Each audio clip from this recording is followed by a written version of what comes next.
Zulaikha Patel. The true essence of activism lies in being disruptive. In high school, you stood for something that was really fundamental, and I believe it changed our nation forever. That was so powerful. Essentially, I'd say my activism found me quite young, at 13, 14, and that's the beginning of high school. Simply leaving your personal space is a fear today in society. That's the only thing people know of. So that's why it's very easy to become complacent and think that this is okay. The more Western, largely white investment you have in a country, the more independence you actually lose. I agree with you 100%. I mean, the first time I saw you was that beautiful picture where you were still in high school and you were standing up for something. And I remember your hands were crossed, and that image went viral, and we're also inspired. And while watching that image, I thought she was raised correctly, because I thought this is the right response. Who raised you? I've always said I owe my activism and the fundamental values of my activism to my father. That was the role model I had before I ever got to know of any other role model I later had, before I got to know of Dr. Angela Davis, before I got to know of any other role model I had. My father was the first role model and mentor that I had in life. So most of the time I was always with my father. But this was also because my father was an entrepreneur. He was what you'd call an old dad, because I've never really met my dad in his younger years. So I was born when he started reaching his senior years. We spent a lot of time together because he also had a lot of free time.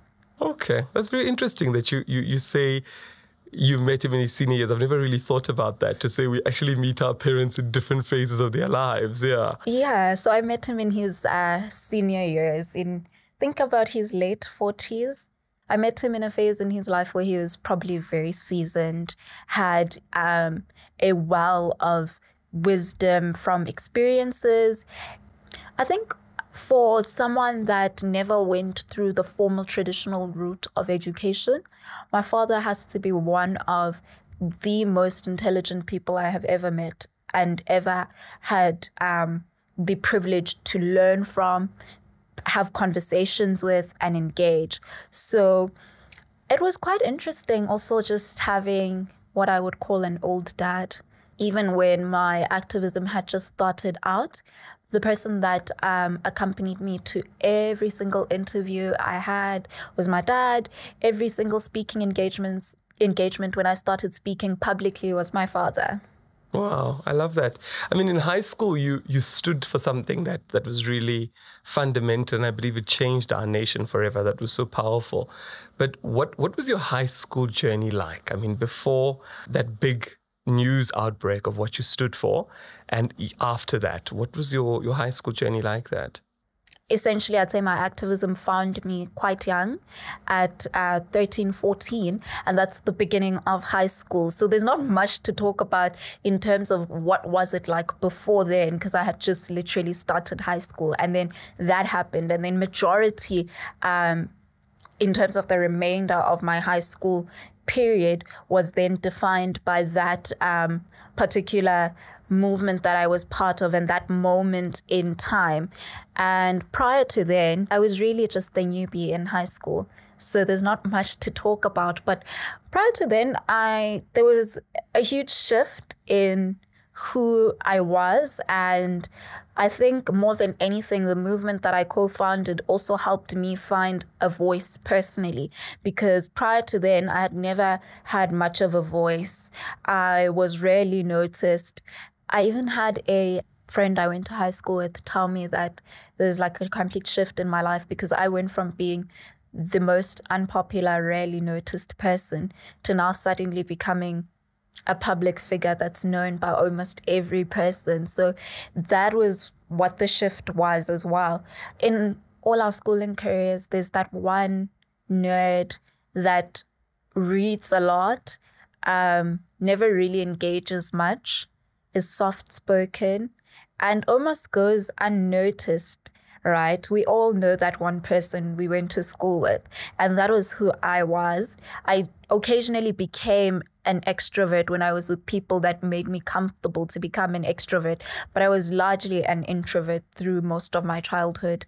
And I was someone that could easily go unnoticed. I think even when I was in primary school, the only reason why I got noticed was because my father came to every single award I've ever gotten in my childhood, every single award ceremony, and was always that one person who would come, get up from their seat as they announced my name, stand right in front of the stage. So he'd leave from where he's sitting, come to the stage, take a picture of me, and then he'd be that one person saying to me, smile, I'm taking a picture, and then walk back. So that's the only reason why I was noticed even in those times.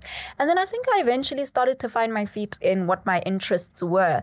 I also grew up in what I'd like to define a political home. So I've always had very strong political views. I've always had strong views on causes around justice, human rights, social justice, because I grew up in a home where these were my dinner table conversations. My father spent a lot of time in exile, and prior to then was quite involved in the anti-apartheid struggle for liberation. So I grew up in a political home, and I've always had very strong views. Even when I was a quiet, rarely noticed person, I always had strong views. So I think towards the beginning of my teens, I started to speak about my views more, and then that's what really pivoted me in the direction my life later took.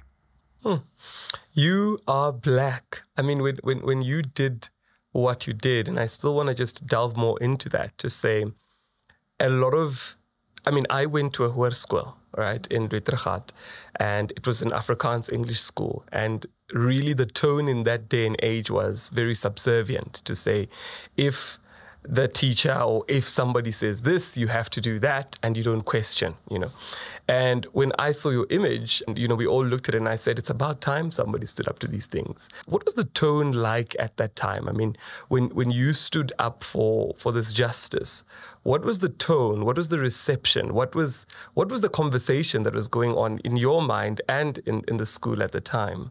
The tone was similar to a tone that you've received. I think the only difference would be that you went to a Hoër school, so it's got the very Afrikaner Boer influence, and I went to a girls' school, so there was also a large sense of, when you enter, there's almost like a forced assimilation into a standard of white femininity and what white femininity deems as good enough, and you have to assimilate to that. So there wasn't only just the forced assimilation to whiteness, but it was the forced assimilation to a standard upheld by white femininity. And I think even just going to a girls' school also gave me views that I later developed, which influenced my views on women's rights and influenced my views on feminism and influenced my views on the fact that Black women, women of color, have a totally different struggle to white women. And so you cannot have movements about women's rights that are not movements where we are detailed about what our strive for liberation is. And African women have a totally different struggle for liberation than everyone else, right? The tone was like, it was a very speaking to you in a tone of inferiority, speaking to you in a tone where I'm commanding you and you can't question me. There was consistently a reminder that would be thrown around consistently that, don't forget, you made it here because we had to meet a quota. If it wasn't for Nelson Mandela's quota, you would not be here. And if it wasn't for BE and everything BE has created, you would not be here. So that was the kind of tone I consistently got when I was in high school, that you're not here based on merit. You're not here because we wanted you here. You're here because we had to meet a quota.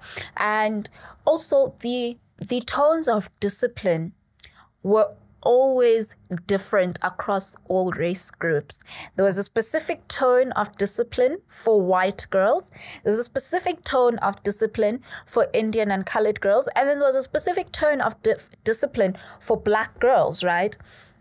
And when you look at all the tones of discipline, it would make you also begin to question why you have to be disciplined and scalded in the tone that you're being scalded in, right? And that's where the whole tone of inferiority came in. So there were those types of tones when I was in high school. And I remember in that particular moment, which later became known by the world at large, the tone was one that was the reason why I had to resist in that moment, and the reason why my resistance had to exist in that moment was because the tone was not just one of inferiority, and it was not just a commanding tone, but it was a violent, hostile tone.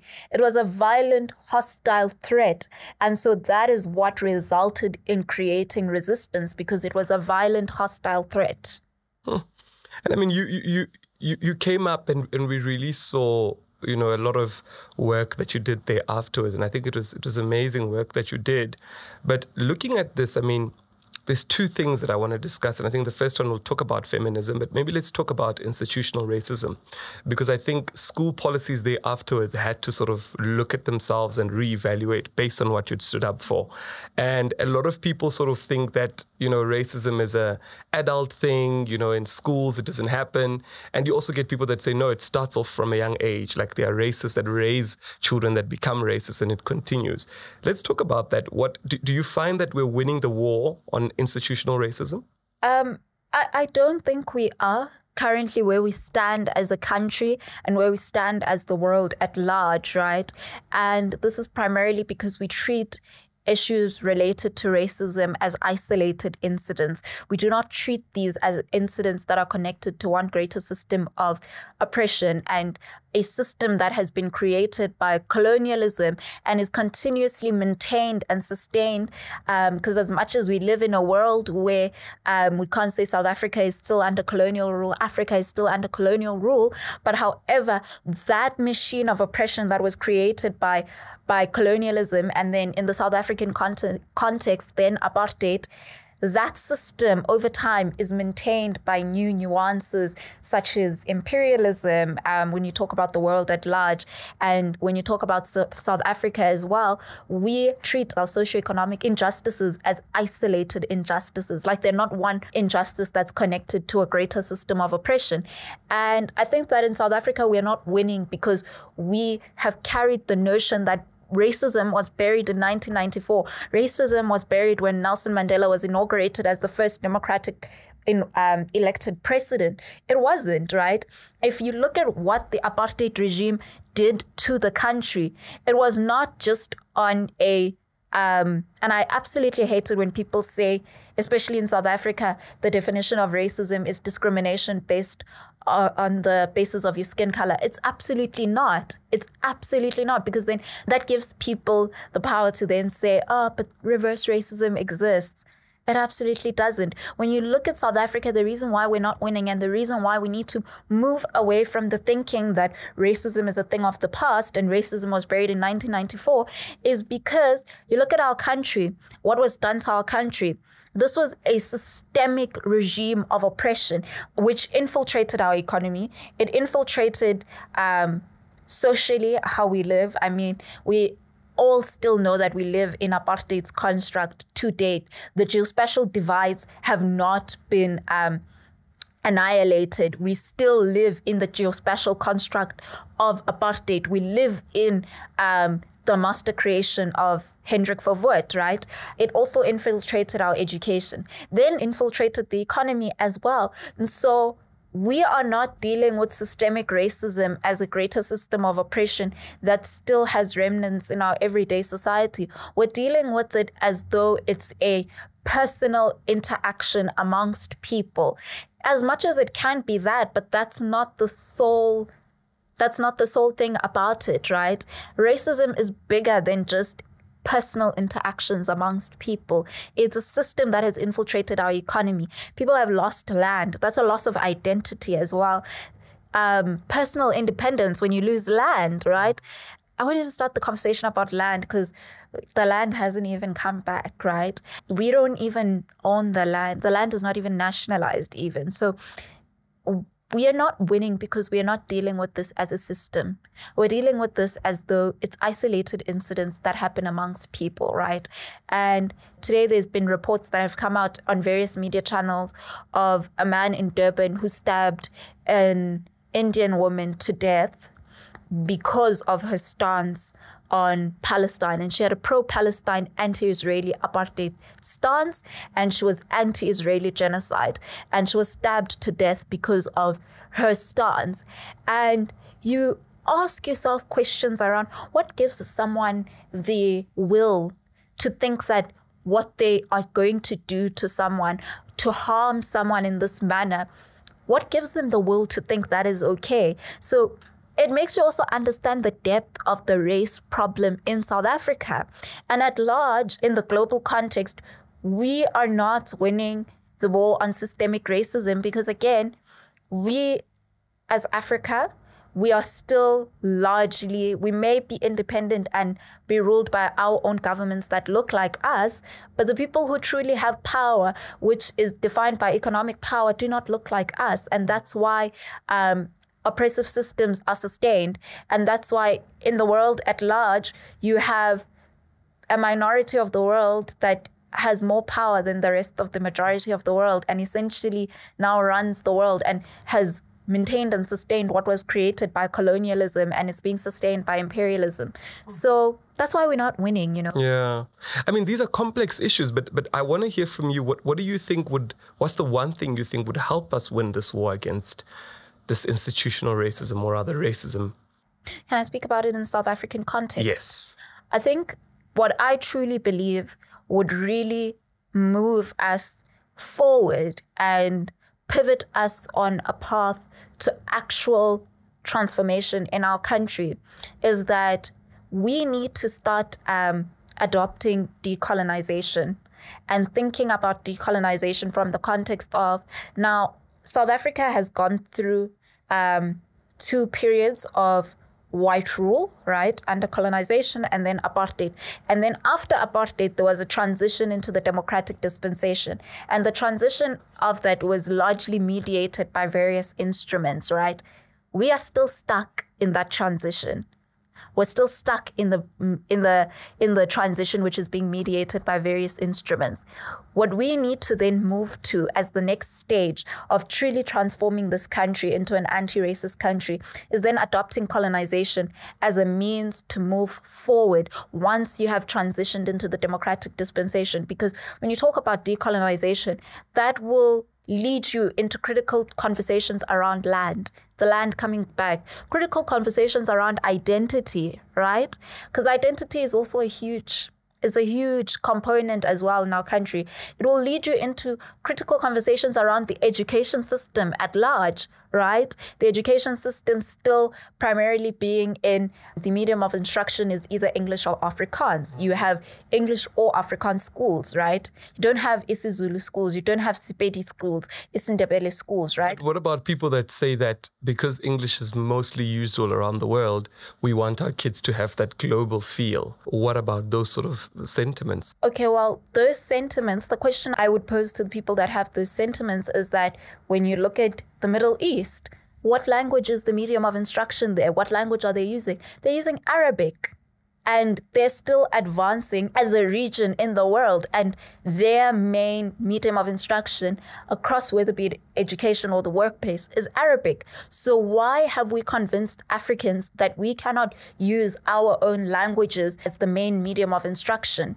We can't teach in our languages. We can't have our languages as home language subjects and the medium of instruction in schools, and then have every other language come as a first additional, second additional, third additional. Why have we convinced Africans that we cannot do that, right?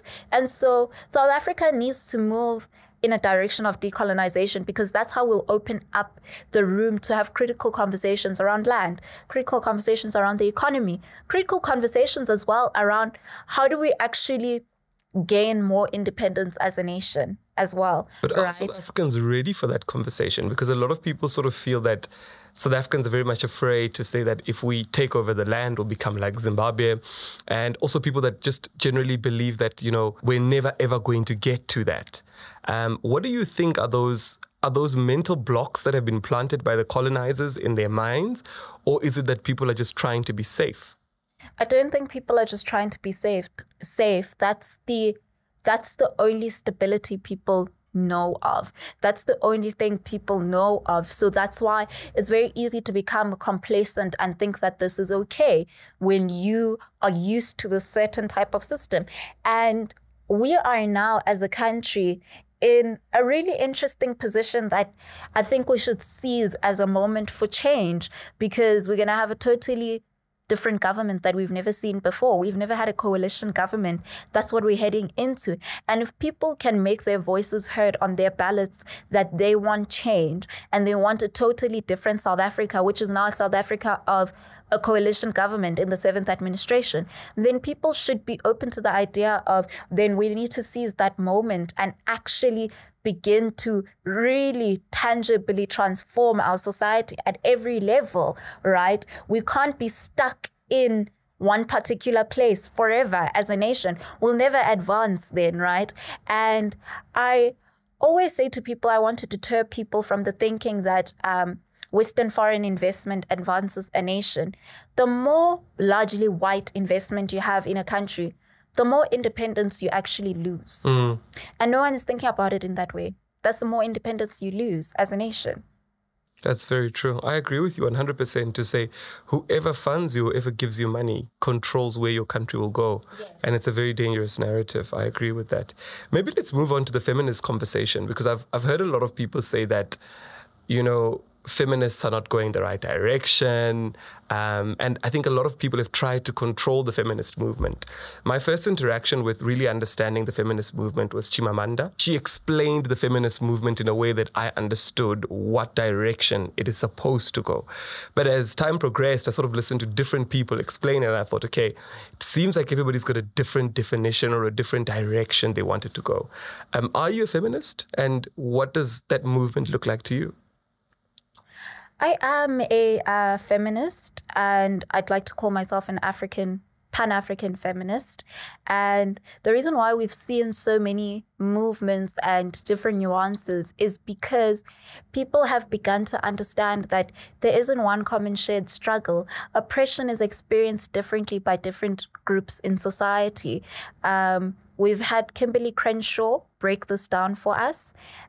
She's an African-American academic. She broke this down for us, that oppression is experienced differently, and there are more vulnerable and disadvantaged groups in society than others, right? Which then calls the need for new nuances of the movement, and movements that focus on more vulnerable and disadvantaged groups, right? And for me, feminism has been a very interesting journey for me. And the reason why I sometimes don't say directly or put it in my profile that I'm a feminist, because I think that anyone who stands for human rights and anyone who stands for justice stands for women's rights. You can't have human rights without women's rights. You can't talk about social justice without women and without women having rights, right? So for me, feminism has never been something that I've looked at as a movement outside of my activism, or it's an isolated ideology. I've always perceived it as a person that identifies as a woman of color, a Black woman, understanding how I would like to advance in society and how people who look like me would like to advance in society. I cannot stand for human rights, and I cannot talk about social justice and talk about justice without talking about women. So I never viewed it as a isolated ideology or an isolated movement. I've always taken it as one of the fundamental core values of my activism, because if you stand for human rights, you stand for women's rights ultimately, because you cannot separate the two. Yeah. So I've always just viewed it as a fundamental value that forms part of my activism. I like that explanation. I think it makes so much sense. In terms of your activism, what is it that, because I mean, as you put it perfectly, to say that the struggle has to continue until everybody is emancipated, or justice rather is served. But what is the hope that you hope to achieve with your activism?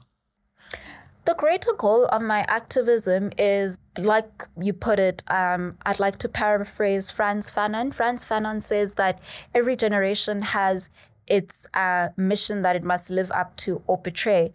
And every generation has found its mission. And I've found mine, and I think I'm deliberately placed in the right generation for it. And the greater goal of my activism, which I later came to find almost sort of towards these past 2 to 3 years now, because I mean, it was a very hard question to really define the answer. What's the goal of my activism, right? When it had just begun. But I think now I've actually hit the nail on the wall in terms of knowing what the goal of my activism is. At large, the goal of my activism is to transform the country and transform the world at large into moving in a direction of creating an anti-racist world, not a non-racialist country or a non-racialist world, an anti-racist world and an anti-racist South Africa, where we live in a South Africa where there's no room for racism anywhere. Not non-racialism. That's not going to work for transforming South Africa, unfortunately. And that's the greater large goal of my activism. But talking on a more, if I could say, grassroots level goal of my activism is everything I've done thus far and things I continue to do all linked together through one common goal. My activism exists to empower people to become activists in their own corner. And my activism exists to not just advocate, but to educate and empower people. Through my activism, I want to empower people to learn to speak up for themselves, because I'm of the belief that no one is voiceless. People are systematically made voiceless. And if people can overcome what has made them systematically voiceless and find their own voices, they can be advocates of change for their own causes that affect them, right? And my activism has always been to empower people to speak up. And that's the main goal, is empowering people to speak up. And through my activism, if I can create more activists and more people that speak up, then I think I would have achieved my goal at large, because everything I've done has always connected back to that root of empowering people. I write children's books so that children not just have their identity affirmed, but affirmed to know that their voices are valid and that their voices are important and that they should ultimately be brave enough to use their voices. When I speak to people, I engage people on not just speaking at people, but I engage people on wanting to educate and have people, through educating, have people advocate for themselves. Everything I've always done has always been to ultimately empower people to speak up. So that's really the small-scale goal of my activism. And then the large-scale goal is to really transform the country and transform the world into an anti-racist world and an anti-racist South Africa. I love that. I think there's a lot of topics that we can go into, but I want us to sort of look at the education system, because I think in a lot of what you're trying to achieve, people must be educated for us to get to that point. What are the reforms in the education system that would help us get to that world of where there is no racism? Before we even delve into that, one of the biggest reforms that we need currently as a country in order to get to a stage where we decrease youth unemployment is that we need to get to a point where our education system doesn't teach learners to recite and teach learners to memorize, but it should be able to teach learners to comprehend what they're being taught in order to enable them to practically implement it, right? And we should move in a direction of, currently now, our education system basically teaches learners to recite and memorize in order to form part of one traditional route, which is after you matriculate, you go to university. And then what happens after that? You form part of the greater majority of unemployed graduates. What we need to do is get to a point where our education system introduces learners to different avenues so that there's not just one traditional avenue post-matric. There's many different avenues which would be able to skill learners with skills that they're able to use to create employment for themselves or either create employment for other people. And when I talk about these different avenues, is I'm talking about learners learn to just traditionally follow the traditional university system. There's nothing wrong with it, but in this current time we're in as a country, we need to expand on what channels we are empowering learners to take after learning, specifically according to their interests. So we need an education system that also sort of focuses on learners' interests and molds them according to their interests over the years. And other routes such as teaching learners about TVET colleges. So many people only come to know about TVET colleges in their young adulthood. You don't actually know about them when you're in high school. And who knows? Some people are more, based on their interests, would be more driven to ideally fit in a TVET college, right? And what can you do post a TVET college? What skills can you gain that can help you either start a business, create employment for yourself, become an artisan, things like that. Teaching learners about technical universities, what you could do at a TUT, for example, a CPUT, a DUT. So the first most important reform we need is how we're teaching learners in terms of, are we teaching them to just recite and remember, or are we teaching them to comprehend? And also opening the channels of what routes they can take after school. And then coming to reforms we need to see in our education system in order to enable the creation of an anti-racist country is you need to understand first that education was used as a tool to also oppress. And every single oppressive government, whether be it governments that have oppressed people through genocides or governments that have oppressed people like the apartheid regime through oppressive regimes, or segregation in America under Jim Crow, education was used as a component to further break down society and further drive the growth of that oppressive system. Because, like you said, people are taught to be racist from a young age. They're taught by other racists. Many oppressive governments have taught their machine of oppression through school. So we need to understand that education is a fundamental component in then transforming the country, because that's the tool you can use to transform the country and to build a generation of thinkers that are decolonized as well, right? And tangible reforms would be things simple as the inclusion of African languages, right? The primary reason why you think Africa is so inferior to the rest of the world is because you're not taught anything about Africa. You never learn anything about Africa. On a world map, Africa is shown as such a small continent. It's reduced to such a small size, when in actual fact, I saw something where the actual square meter of Africa was calculated. Africa is the second largest continent, but on a map, it's not enlarged. It doesn't look like the largest continent. So you start to think it's inferior. You don't learn about African history beyond the lens of colonization, slavery, apartheid. You don't learn about those things. And so you're bound to think that it's inferior. You don't learn African languages, right? And when you do, it's treated as a little sub-subject on the side, right? And I think that's one of the biggest reforms we need to have, is that we need to get to a point where we are creating an education system that is African and serves an African child through having African languages being taught, and African languages even being taught and having them there as the medium of instruction and not as additional subjects, right? So that's what we need to see on a national level. Because some people will argue, yeah, but you've got schools in rural communities that teach African languages, and you've got certain schools in township communities that do teach African languages as subjects. We need to see that on a national level. You need to be able to go to a school in Brooklyn or Waterkloof and be taught isiZulu or Sepedi and be taught about it from a decolonized perspective, right? So with regards to the education system, we've got a very long way to go, but we can only get to the point of making these reforms if we treat education as a component that is meant to help us transform society, the very same way that oppressive governments treated education as their important component to indoctrinate people. That's profound.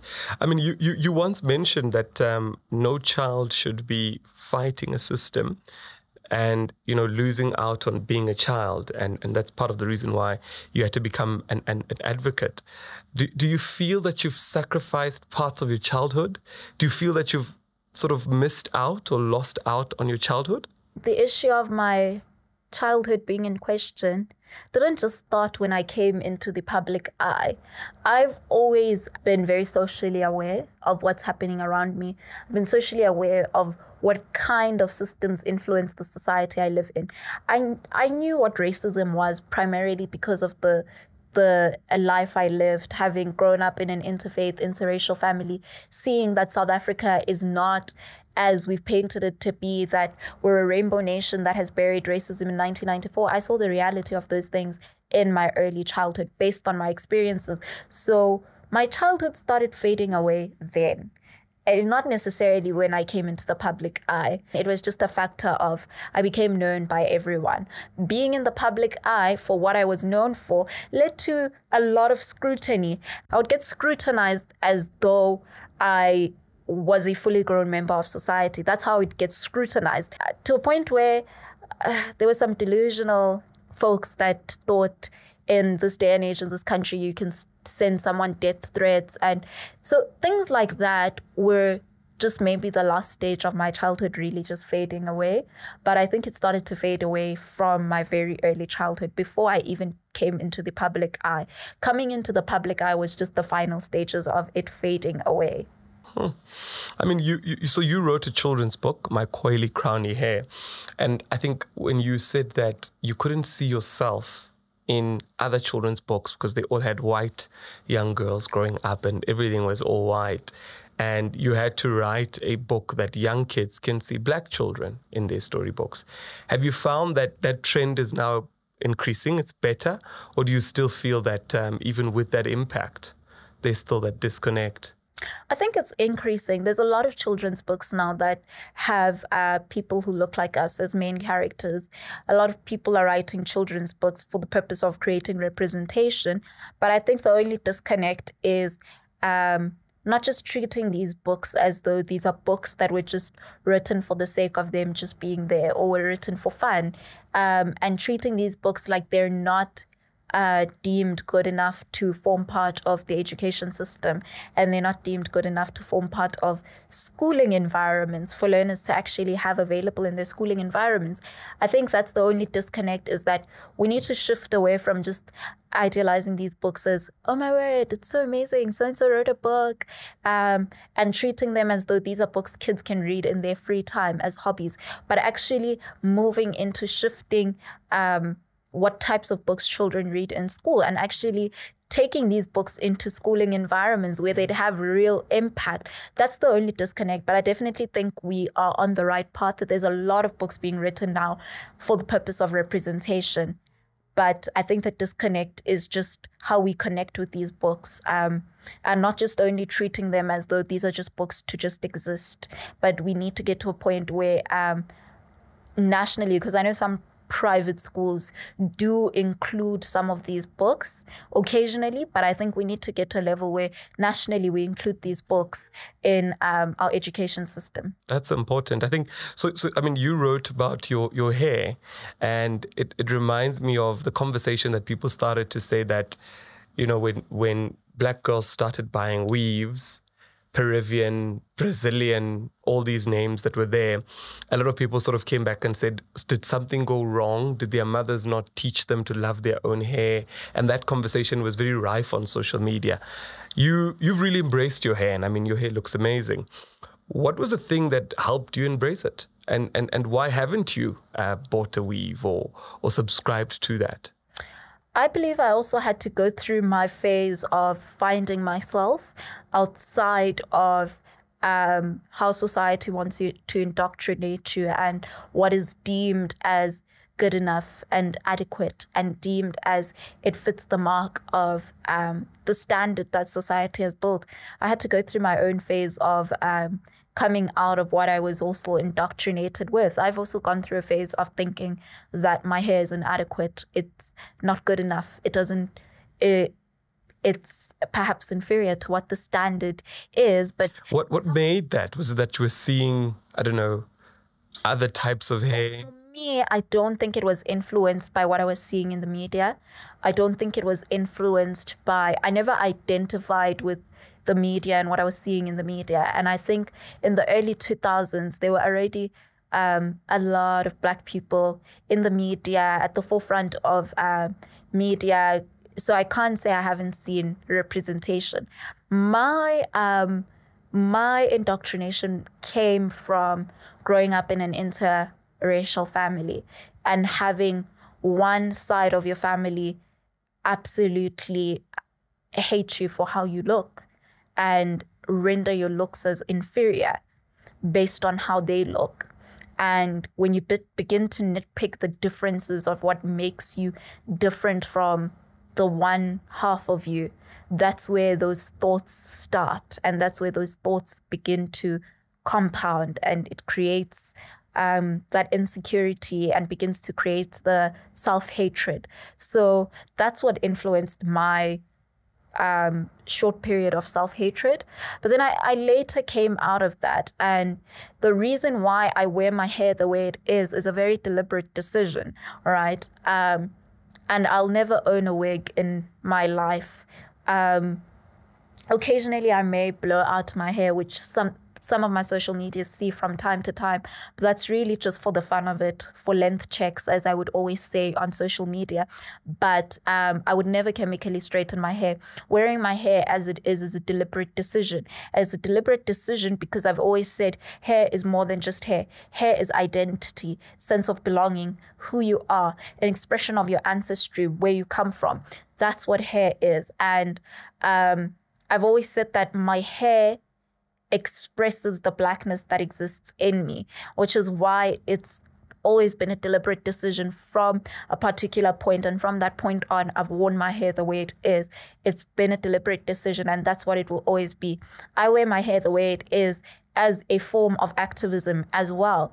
And which is why I've said before, asking me to change my hair is asking me to erase my Blackness and the Blackness that exists in me. So that's why I've never worn a wig, because I treat my hair as an expression of my identity. And I mean, we live in a corporate world, we live in a business world where capitalism is rife and people believe in that. What do you say about, the conversations that happen now when you're entering a law firm or you're entering a bank and they're saying, because I think you fought the struggle in schools, in business, there's a lot of, in this company, we expect your hair to be done. And immediately you ask, but what does done mean? Those conversations going into there to say that in business, there is a certain way that you'd have to sort of conform to that. What are your thoughts around that? Have you ever engaged those sort of... I have. And I even think that the movement I co-founded wasn't just meant to speak to schools. It started a greater conversation around hair and institutionalized racism, right? And hair as a large, tangible thing that's been used to drive oppression and that's been used to drive oppressive policies, right? So, because for oppression to be enforced, you need something tangible to drive it through. So hair has always been that, I always say it's a symptom of the greater diagnosis of institutionalized racism. I think that on a business level, we can't be 30 years into our democracy with the constitution that we have, with the constitutional values we have as a nation, and someone cannot find themselves a part of a particular workplace because they choose to have dreadlocks, or they choose to have an afro, or they choose to have hair that's done just like yours, right? We can't have that anymore, and we must make those rules and those policies, we must make those completely. We must even fact deem them as unconstitutional, because in the Constitution it states that people have a right to free expression of their identity. People should not be discriminated on the basis of race. And the conversation around hair is a race-based conversation. The only people that get deemed as unfit to form part of a workplace or unfit to form part of a particular educational institution because of their hair as Black people. It's a race-based conversation. So we must deem those types of policies and rules as unconstitutional and unlawful, and they should not have room to exist. There's nothing really to discuss beyond that. It should not have room to exist. We cannot say that someone cannot work in a certain corporation, whether be it a law firm, an accounting firm, because they choose to have dreadlocks, because they choose to have an afro, afro because their hair looks just like yours. We can't have that. And we shouldn't even make room to make it a complicated discussion or make it a conversation around neatness or try and find more delicate ways to package it. It just should not even be a conversation at this point currently. It should just be deemed as unconstitutional and unlawful, and such policies must not have room to exist in South Africa. People should be allowed to freely express themselves, whether you wear a hijab at work. That is an expression of your religion, and you should not be hindered from participating in South Africa and participating in the workforce and ultimately participating in the economy because you wear hijab at work or because you have dreadlocks or because you have an afro. We shouldn't have that. It shouldn't even be a conversation, in my opinion. It really shouldn't be a conversation. I love that. I think you've hit the nail on the head to say that we shouldn't even be having these conversations. It's been so long that we've been fighting the same conversations. By now, these things should be normalized. I think that's very important. I mean, out of your many awards that you've won, and I think you've really done well, and the world has realized that. And looking at your list of awards, what is the award that was most significant to you, and why? That's a tough one. That's a tough one, and not to be cocky, but it's a tough one because the list is long. It's really a tough one. I really appreciate and I am deeply honored by all the awards I've received, because I think awards almost like give us the affirmation to continue to do the work that we do, especially when those awards empower you and affirm you beyond just the recognition and carrying the title of the award, right? And I think all my awards have also given me a platform to represent South Africa and advocate for South Africa and really actually tangibly live my mission of wanting to transform South Africa and the world at large. All my awards have given me that platform. And with one of my first few awards that I was honored with for my activism. In 2016, I formed part of 4 women that were the only 4 women in that year that were selected to be part of the BBC's 100 Women list, which is a list that is annually compiled to celebrate women across the world that are recognized for their achievements and are recognized for being essentially the 100 most influential and inspirational women. And at the time, that was a significant honor because I was the youngest on the list, I believe, as a whole, and the youngest that was selected out of the 4 South African women. And all the awards that I've received thus far, I'm truly grateful for the people in South Africa and the world at large for believing in me and believing in the work that I do to such an extent to actually choose to honor me and give me that stamp of affirmation to continue to do the work that I do. I'm truly grateful. All my awards hold a very significant place in my heart, right? But I think one of the really special awards is in 2022, I was selected as the first ever South African to be selected as a Young Activist Summit laureate. And the Young Activist Summit is an annual summit that is hosted in partnership with the UN in Geneva, where every year they honor 6 or 5 activists from any part of the world who are under the age of 30 that have proven tangible results and solutions towards transforming the world and fighting injustice around the world.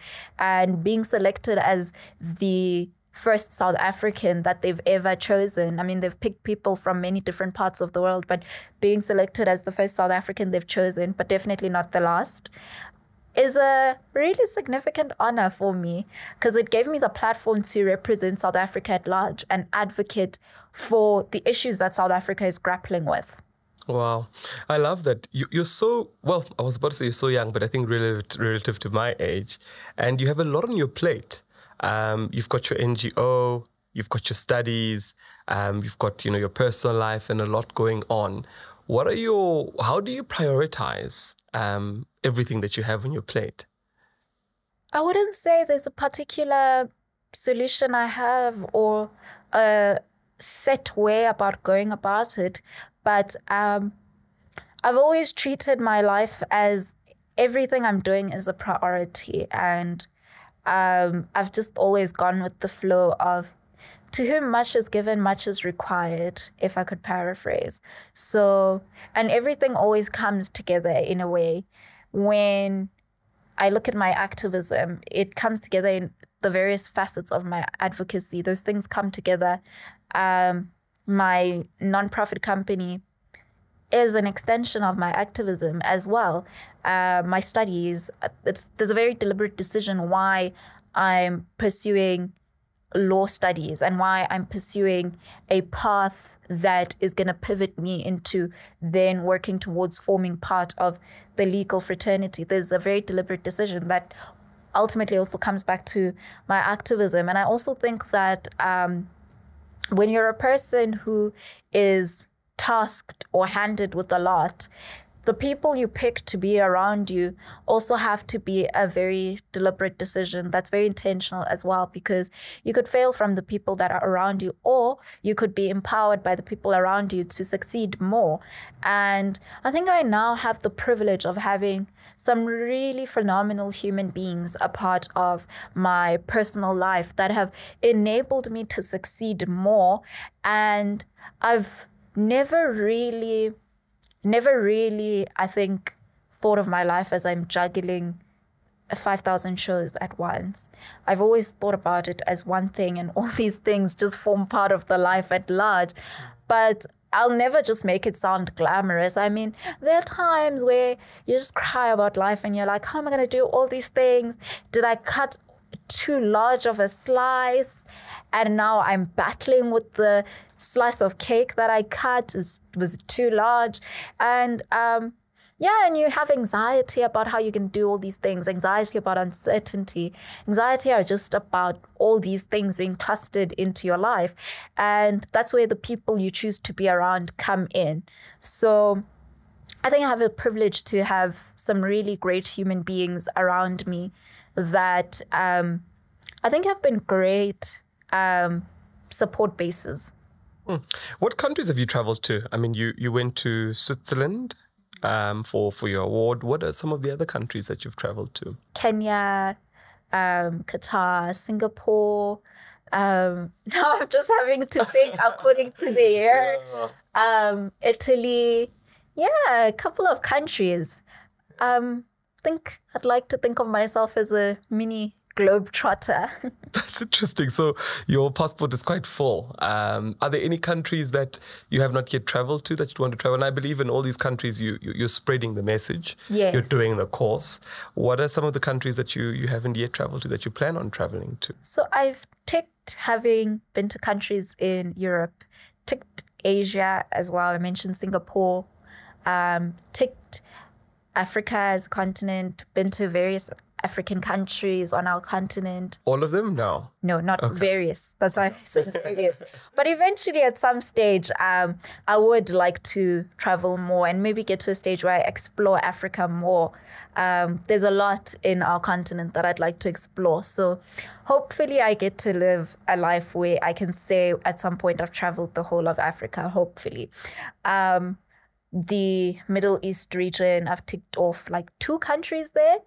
The only continent I have not ticked off as yet is South America and America.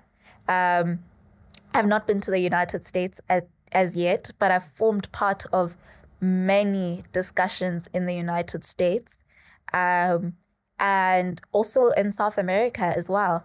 I've spoken at 2 universities in the United States, Howard University, as well as Bennett College. So I think that it's 2 interesting places that do need my advocacy and do need the message to be spread. And so I'm hoping to tick those off soon. Yeah, those are the 2 continents that I haven't set foot in yet.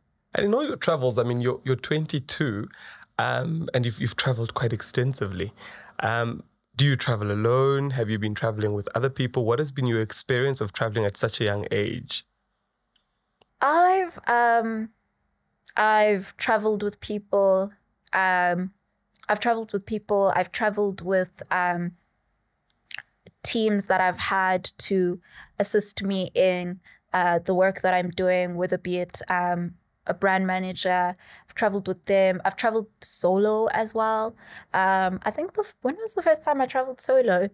And I'm saying traveled solo from the context of there was no one in the flight with you. You went alone. Not that you were in the country alone. You went to the people that invited you on your own.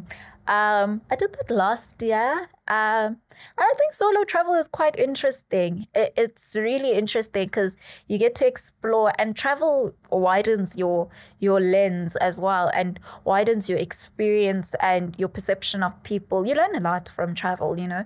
And I think my experience has always been one that has widened my lens, widened my pool of experiences, widened my perception of people, and has also just grown me mentally as well. Because I think you grow and learn a lot when you're around people that are not like you, people that do not have the same social upbringing as you and have been socialized like you. You learn a lot. So I've always treated travel as an opportunity to learn. And out of all those countries that you've traveled, what's the one country that you traveled that you felt, if my country, South Africa, my home country, could learn from this country, we would reach the goal much faster? I don't want to be biased. Because what if someone who invited me is watching? This is a tough one because I always just make it a priority to learn every time I travel. I make it a priority to learn. I have to have learned something new. I have to have learned something that would contribute to my advocacy, contribute to my views on life and the world. I have to learn when I travel. I think I wouldn't say I had a good trip if I didn't learn, right? I always learn, and I always make it a point to learn from the context of looking at this country, how it's gotten to the point it's at. What can South Africa take on it? What comparisons can I draw between certain things about the country? But it's really it's a tough one. It's a tough one because I think all the countries, I always take one thing. But I think a country that really sparked a lot of interest at the time when I was there, it sparked a lot of interest, was Rwanda. And I remember during the trip, I was asking a lot of questions because when I went to Rwanda, I didn't stay in a hotel. I stayed at someone's house, very gracious human being to have hosted me. And I think when you're not in a hotel and you're with people who are actually from the country, you learn a lot because you are getting almost, I'd say, the inside information of the country from someone who's experienced it firsthand. And I got to live with someone that was that had lived through the genocide. So I got a lot of insight on the dynamics within the country, and I was asking a lot of questions, and a lot of the things that I did was really to explore the dynamics of the country and then thinking about our country as well. And I think trying to see if there are points, lines of comparison that I could draw and what those lines were. So I remember when I visited the Genocide Museum, asked a lot of questions and thinking about the process that the country went through post the genocide and what has happened thus far, how they overcame, and how it's currently being governed as well. I thought a lot about that, and I still thought a lot about South Africa as well, because I remember when I was asking questions around, because it was also quite a fun trip. I had a lot of great human beings that took personal time out to essentially become my tour guides, right? And these were not people that do the tour guide thing full time. These were just people that were gracious enough to take personal time to teach me about their home. And I remember when I was asking about how they overcame the genocide, I was thinking a lot about South Africa and thinking a lot about the TRC and thinking a lot about South Africa overcoming apartheid and the legacy that apartheid has left. So I think that's one country that really picked some interest, but interest from a point of thinking about South Africa as well. In terms of books and movies, what are some of the books and movies that you really like? I think with books, it's going to be very biased to the book side. Reading is a childhood hobby that I've carried throughout life. I have a book collection currently with many books of some authors that have passed, some authors that are still alive. Many of them are signed books. Everyone knows that I hold my book collection very highly. It is, I think there's only 2 books there by white authors. It's largely African authors from the diaspora, Black authors, authors of color, Indian authors, Asian authors. So I have always just loved reading, and I think it's going to be very hard for me to pick a favorite book. These are children. It's going to be really hard to pick a favorite book because I really, truly do value all my books. And I think from each book I've read, I've widened my perspective in a different way. So maybe I'd focus on movies, Okay. which is also so hard because I find it so hard to just watch a movie till the end. Or Podcasts maybe, or YouTube shows, or Netflix yeah, shows? podcasts, sure. SMWX, outside of SMWX, which other podcasts do I like? Mpumi Ledwaba, but definitely SMWX at the top of the So list. most of your time is spent reading, I'm guessing. Right now, there's been a decline in my reading because I think I've just gotten quite occupied with a lot of things that require my attention. When you say decline, what was your reading like before? Like, is it a book every month? Is it a... It's been a hobby that was maintained quite well. I had a lot of free time to read books for leisure purposes. And the reason why I'm saying read books for leisure purposes, I study law. There's a lot of reading, which is not necessarily for leisure purposes, but for the purpose of learning. So I think there's been a decline in my reading for leisure purposes, primarily because of the amount of things that do require my attention at this current moment. And I think as I ease into creating a system and creating a healthy pattern for managing the various facets of my life, then I'd be able to ease back into maintaining my hobby on a full-time basis. But yeah, there's been a bit of a decline, but I'm not upset about the decline. I just think people go through various seasons in life where certain things require attention more than other things. And I think as we grow, we all eventually, there comes a time where your hobbies tend to decline a bit. I think that makes sense. And I'm sure after your studies, when you complete your degree, you'll definitely be able to go back to more reading. Yeah. And I think also just finding my feet, because I'm also dabbling social entrepreneurship through my NPC, and really just finding my feet and settling into everything and having a system in place to manage everything and run with everything at once properly would also just help me then free up more time. Yeah. Your foundation or your NGO, Dare to Change Africa, what is it that you're focusing on there? Dare to Change is a registered non-profit company, so it's an NPC, which is focused on the eradication of the poverty of literacy that children face in the country. And I call it the poverty of literacy because we have staggeringly high illiteracy stats amongst children in primary school in our country. And for me, the reason why I started this organization was it dawned upon me, if we are empowering young people to speak up or empowering young people to be active in society, we're doing a disservice if children cannot read, because if children cannot read, they can't speak for themselves. There's no possible way to advocate for yourself if you can't read. Reading is a fundamental part of advocacy, vocalizing your voice, agency over your voice. So that's when I decided to start the organization. The passion came after I released my debut book. And essentially what we do is we partner with rural and township schools that don't have libraries to empower their infrastructure and set up libraries for them. Libraries are named after African icons from our liberation history, and they house books by African authors only, and predominantly locally authored children's books.